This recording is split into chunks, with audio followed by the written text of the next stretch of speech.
Hey, what's up? Welcome back to my channel. This morning I took the time to organize my Poshmark closet, meaning the closet that I use to store all of my Poshmark inventory, my shipping supplies, and other gadgets. So I thought, since it's nice and tidy, why not show you around and show you how I store and organize my inventory. Every month I post 70 to 80 new items into my Poshmark closet, and I sell about just as much. So compared to other resellers, I have a small inventory. I keep an average of 150 to 180 active listings. So if you have upwards of 3, 4, or 500 listings, this inventory system may not work out for you. But if you're just getting started or you have about the same amount of inventory, I think you will find a lot of helpful storing and organizing tips in this video. So keep on watching. Make sure that if you find value along the way, you support my channel by hitting the thumbs up down below. And don't forget to subscribe for more videos like this one. So first I'm going to give you the walkthrough of the closet and show you around and explain how I actually store the items. And in the end, I'll go over all of the supplies and things that I use to store things and give you more details as to where you can buy them and find them as well. All right, so this used to be my personal closet, but since then I took everything out of here and used another spare closet in the house. And I use this to keep all of my stuff for Poshmark and even YouTube and other things like that. So we're going to take a look here at the top left first. I keep my shipping supplies on top here. I do have a lot more in the garage, and I just kind of stock this as it gets low. On this side here, I have my envelopes and my poly mailers.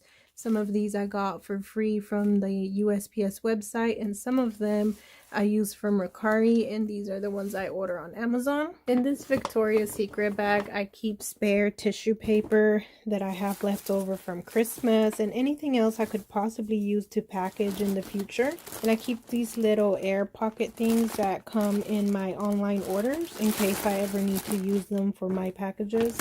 I keep all of that stored here. Then we just have a deodorizer, some Dymo thermal paper, and in this little basket here I just keep my extra tape, lint rollers, and other random objects. This brown box right here is what I use to keep my poly mailers. So this is what I use to pack and store my items, but I'll show you more about this later. So then on this other end is where I keep the shipping boxes and some bubble wrap for the home goods that I sell. And most of these are USPS boxes, but then I also have a few that I use for Mercari as well, these brown boxes here. Below that I have my clothing rack with my hangers that I use to take pictures. And the clothing rack just makes it easier to get my items prepped and steamed. This is the steamer that I've been using for probably a couple months now, and it's just a professional grade steamer. And on this corner I just have my camera bag, some tripods, my yardstick that I use to measure clothing, my light that I use for pictures. This pink basket is what I use to keep unprocessed inventory that I have yet to list on Poshmark, but for right now it is just storing things that I want to take to Plato's closet. When I cleaned out my closet this morning, I took out all of these things that I don't want to have in my closet anymore because I've had them there for so long and they're just bad inventory. So I'm just going to be taking all of this to Plato's closet some other day, but normally this pink basket is for unprocessed inventory. That was just the random bits, and now I'm going to get into the actual inventory and how I store that. But before I get into that, I just want to kind of tell you an overview of what you're about to see. The first thing is that I organize my inventory by category. So I categorize everything and separate it that way. And then within each category, I try to organize into even more categories somewhat. You'll see what I mean as I get into it. But the second thing is that I try to stand everything upright or organize it so that I can see everything at a glance. And I don't have to search too much when I'm ready to ship something out. The second thing, of course, is that I put everything in poly bags so they're ready to be shipped as soon as it sells. But when I fold the item to put it into the poly bag, I try to make sure that the size and the tag is visible from the outside. That way I can always double check to make sure I'm sending out the correct item. So we went over this shipping supply shelf on this side, and then on this side we have another shelf. And here's where I stack my jeans. And I try to keep them in order by color. So these right here are all black jeans. Then we have white and khaki. And on top of the white and khaki, I have a little bit of shorts. I've just recently started picking some up. I didn't have any previously, so I'll just be keeping them on top of the white jeans and khaki ones. And then over here we have just denim jeans. When I fold them to put them into the poly bag, I try to have the tag on top so that I can clearly see what it is. And whenever I store them in here, I try to store them with the tag to the front. So if something were to sell, I just have to look through here by lifting them up and I can find the tag that I'm looking for. This one here has a label. I don't use labels for all of my items, only the ones that are a little bit obscure, like it would be hard to tell what it is. I have many Lucky Brand jeans, so I do label those, just so that I don't get confused and send the wrong one. So as we look over here, you'll see that some of them have labels. Mostly it's the Lucky Brand jeans, or the ones that I could hardly tell what they are without just kind of looking at them. Next to the jeans, we have sweaters. This was pile high before, but now since winter is almost over, I stopped picking up so many sweaters and jackets, and so my pile is kind of dwindling a little. So you can see I don't label these because it's so easy to tell what it is right away. And if one of these were to sell, it's easy to pick it out because I can see everything at a glance. Same thing with the jackets. The ones that are marked red, they are marked like that because they are posted onto eBay. So if you're cross-listing, I think that's a wise thing to do. Mark it somehow so that you know it's cross-listed to a different platform. Everything that is in this closet is listed on Poshmark and Mercari automatically. But when I post to eBay, everything is not there. So I mark what is with the red Sharpie. Although I don't like the Sharpie because it does kind of fade, so I think I will be using stickers instead from now on. Now moving along below the shelf, we have boxes and some baskets. We have 1, 2, 3, 4, and 5. And let me just go through what these are. These first two are going to be shoes. And again, I have them categorized as well. Over here, I have all of the flat shoes.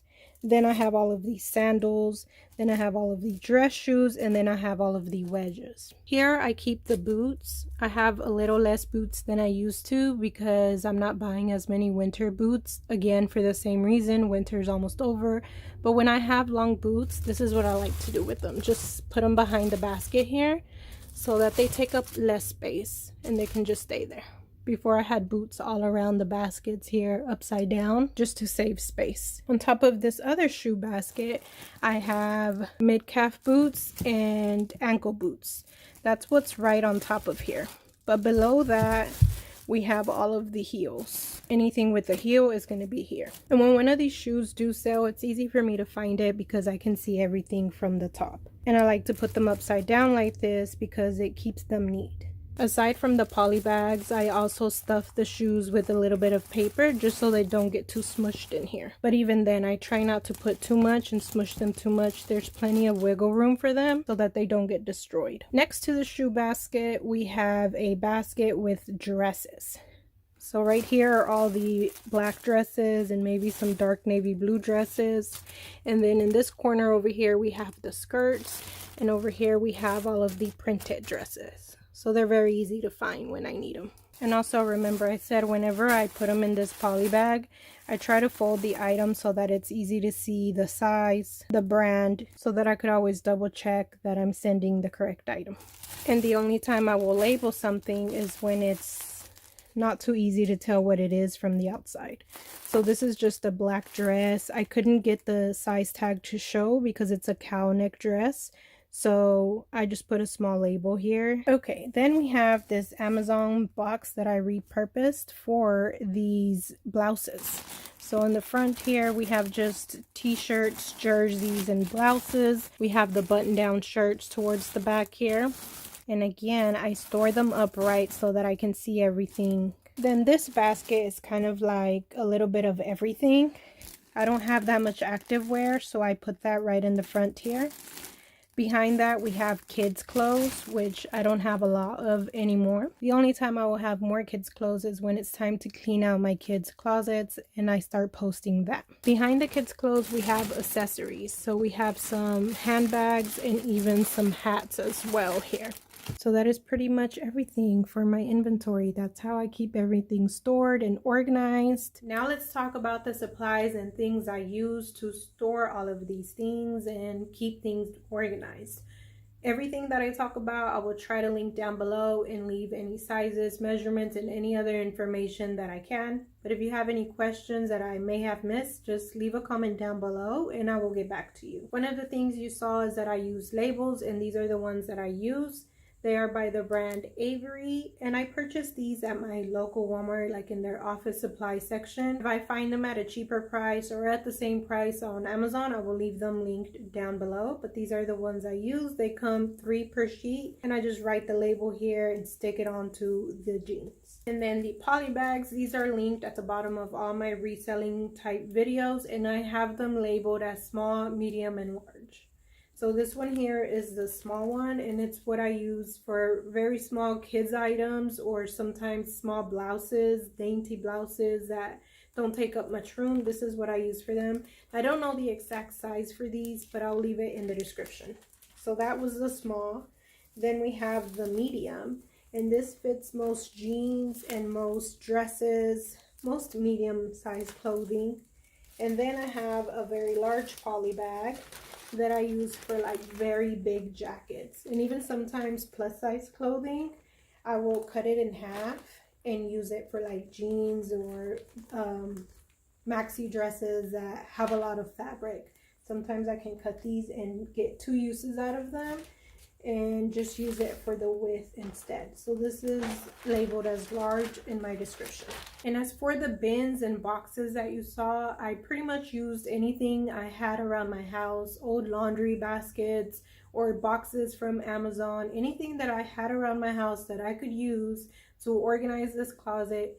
I used it. I always preach that you should invest as you go, and that's what I do. So I haven't purchased any bins. Well, I purchased one, the very large clear one. I'll leave a picture of it here on the side so that you can see the information and the dimensions. But I think it's a 90-gallon basket, and that's what I use for the shoes. That's the only thing that I have purchased for this closet, that along with the poly bags. And now I guess I will talk about some of the shipping stuff you saw. I know this isn't a shipping video, but just in case you're interested, you saw this bubble wrap here, and it's what I use to wrap up. I don't sell much home goods, but I have this ready just in case I ever do.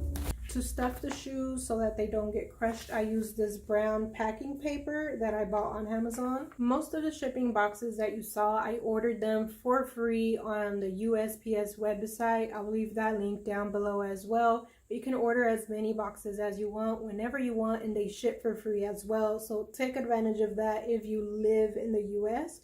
That's what I do, so that's what most of my boxes are. But sometimes on Mercari I do ship with FedEx, so then I can't use those USPS boxes, so I will use these poly mailers, and these are the ones I use. They are a Duck brand.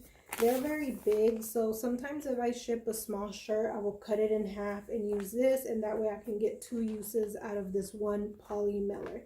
If they're like long jeans or something heavy, then I'll just use the entire thing. But if it's small, I'll go ahead and get 2 uses out of it. Other boxes that I use from Mercari are these here, and those are the dimensions. And these I use for shoes or jeans. Then I have another smaller one, and here's the dimensions for that. As you can see, I just purchased these at Walmart. They were like 50 cents each, and I have these on hand just in case I need to ship something with Mercari, and I don't want to buy bulks of boxes online just yet because I don't need it. So I just buy a couple as I need them at Walmart. And lastly, it's this box, which is a very large box that I got on Amazon. And I use these for Mercari, but even for Poshmark sometimes when I sell long boots that don't fit in any of those USPS boxes, I'll go ahead and use these. So that is my not so complex inventory system. As you can see, there's no numbers, no letters, no SKU numbers, or anything like that. I may be able to benefit from a more thorough inventory system, but I really have not seen the need for it right now. Anytime I need to find something, I know exactly where it is. I can find it quickly and easily. I've never lost anything. So until that stops working, this is a system that I will continue to use, and I hope that me showing you how I do things has at least sparked some ideas and tips on what you can start implementing into your Poshmark inventory system. And if it has, let me know what that is down in the comments below. What one thing that you learned today will you be implementing into your storing system? For more Poshmark tutorials, make sure to check out the playlist right here. Don't forget to like and subscribe. And that's all for me today. I'll see you next time.